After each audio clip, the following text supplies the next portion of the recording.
Hey, thanks for clicking on the video. Yesterday, Festival of the Lost dropped and brought back the amazingly fun Haunted Sectors activity. Now, while much of this event is a snoozer, superblack, class items, a new burst shotgun, and the Lost Memento give this event some pretty sought after rewards. So this video will be your guide to farming candy, engrams, and unlocking all of the above as efficiently as possible. Starting from the beginning, the quest to get this event started will be at Eva Levante in the tower. Talking to her will have you don your mask and ultimately jump into a regular haunted sector. This will have matchmaking and is just a breeze to complete. Run around, capture zones, kill headless ones, pick up candy, and nuke the boss. None of this really needs a guide, just follow your HUD and you'll get it done. But finishing that, and assuming you had your helmet on, since you need it equipped for pretty much everything in this event, you'll get a good amount of candy, some weapons to drop, some manifested pages, eerie engrams, and even some strange coins. You'll then head on out of this activity and back to Eva Levante within the tower. Here you need to spend your first manifested pages to unlock some Halloween lore, and then return to Eva once more. This has you finish the quest by claiming the first event challenge. Upon doing so, you unlock the rest of the event challenges and get a curated Arcane Embrace. Now, before we move on from this static roll shouldn't exist. Arcane Embrace does not roll Trench Barrel, and with this perk present, it's actually really buggy. It doesn't go away after 3 shots like it should, which allows you to benefit from its 50% damage increase for much longer than a normal shotgun. It's a fantastic bug with this weapon, and I absolutely urge you not to dismantle this. There's a chance that Bungie goes in and changes these perks to non-bug ones. I mean, Dim even shows that it should be surrounded, but on the off chance Bungie lets this slide or has bigger fish to fry, you'll want one of these lying around. And if you did delete it before finding this out, hopefully you haven't done the intro quest on all 3 characters, as you can simply redo what we just did on them to get another one of these static rolls. So that's the Arcane Embrace PSA, and I will be having a review for this weapon coming out very shortly. So make sure you're subscribed to see how this new frame compares to our other slugs. But back to the event guide. Once you've picked up that, our guided quest finishes, and the event is open to tackle in any way we want. The big ticket items to pursue are exotic class items that are right here, superblack in the event challenges, the Lost Memento, which doesn't really show up anywhere, and weapon rolls themselves. The only one that you can't immediately start unlocking is superblack. This is because it's pretty much the capstone of the event, requiring all other challenges to be completed. So while we talk about everything else, keep an eye on those challenges and knock them out simultaneously. But do remember that this is a multi-week event and you don't need to burn yourself out. But moving to our other rewards, all of these require 2 things: eerie engrams and candy. Lots of candy. Eerie engrams come from completing haunted sectors themselves, which kinda sucks, but isn't the worst thing in the world. From a legend completion, you'll get at least 1, and while you complete these sectors, you'll be earning candy, like about 80 to 100, and converting spectral pages to manifested pages, which is necessary for many of the event challenges. As for those spectral pages, they simply come from activity completions. Now, haunted sectors are the only source of eerie engrams, but that's not really the bottleneck of this event. What we want to grind for is actually candy, which comes from everywhere as long as you have a mask equipped. But as with all things, some sources are much more lucrative than others. And then another thing that you don't want to forget is that you can climb the 2 trees in the tower for a pretty good amount of candy to begin with. This tree candy is available per character too and resets each week, so you can actually get a good chunk there. Eva also offers bounties per character, which can be completed for a small additive amount as well. But when farming activities for candy, like I mentioned a moment ago, haunted sectors themselves give around 80 to 100 candy per completion, but those can actually take a good bit of time.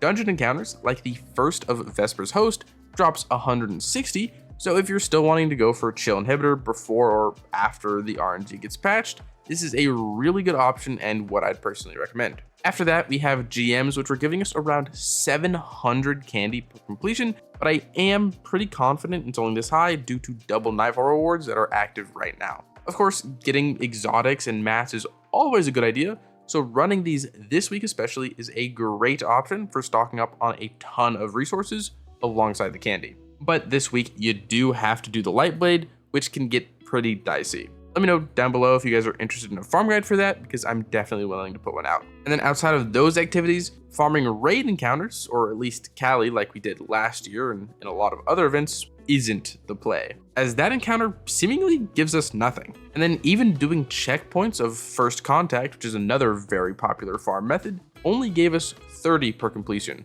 which was not worth the time. So for my recommendation of what you should be focusing on for quick candy, Vespers host farms and GMs. These are the best bang for your buck hitting things inside and outside of the event. Of course, this may change week to week over the entire event, but these are some pretty good baseline options. And then taking the candy that we've been farming, let's spend it. This has us back at Eva Levante with all of our options. Exotic class items and exotic armor run you 1 engram and 2,500 candy, the most expensive thing on the menu by far. This is a pretty steep price, but I have heard that all of these class items will guarantee to have your attuned perk, which makes them ever so slightly more valuable. Then our other focusing options, weapons like Arcane Embrace cost an engram and 1,000 candy. Then you can decrypt weapons into a random assortment for just 500 candy and an engram.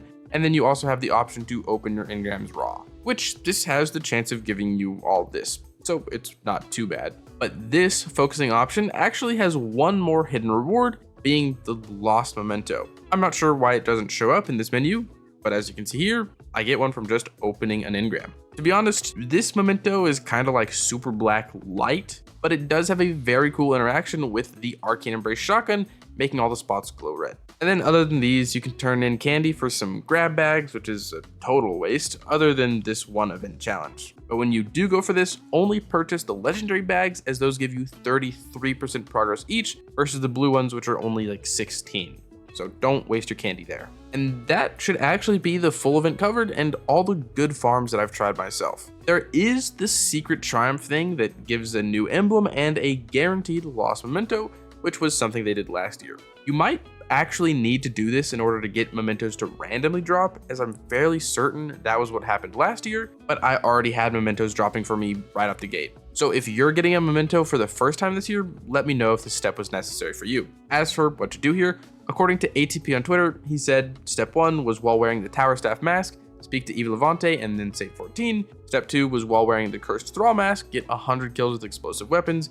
And then step 3 was while wearing the finalized Ghost mask, get 50 kills with swords in an expert haunted sector. And all of those helmets just come from the event challenges. So pretty easy stuff there. Again, this event lasts multiple weeks and a lot of this stuff can be done simultaneously as you grind out other activities. Just make sure you've got that mask equipped, please. If you don't have it equipped, you're not getting any candy or progressing this event at all. The big thing to take away though from this event, at least for me personally, besides the new shotgun frame, is how easy class items are to get right now. And when Xur rolls around this weekend and future weekends, candy and strange coins all drop from the same stuff, so you'll really be double dipping into farming for those class items. And I think that's everything. Let me know if I missed anything down in the comments, and let me know what loot you're grinding for, since there's actually quite a bit this year. Also, I'd love to just hear your general opinions on the event. Haunted sectors, to me, incredibly boring. I want the Haunted Forest back so much, but of course, that's probably never gonna happen. So let me know what you guys think down below. Make sure I'm not out of touch. Also, I'd like to say thank you for getting this far into the video. Your viewership means a ton to me, and I hope I can just put out some quality content for you. If you want to support me and support the channel, a like, a comment, a subscription goes a very long way. I'm almost to 10k subs, and I'd love to have you there with me. If you want to support me and support the channel, but you can't think of a comment down below, Festival of the Lost. And with that, as usual, I hope you are having a great day, and I hope to see you around. I'm ego chowing.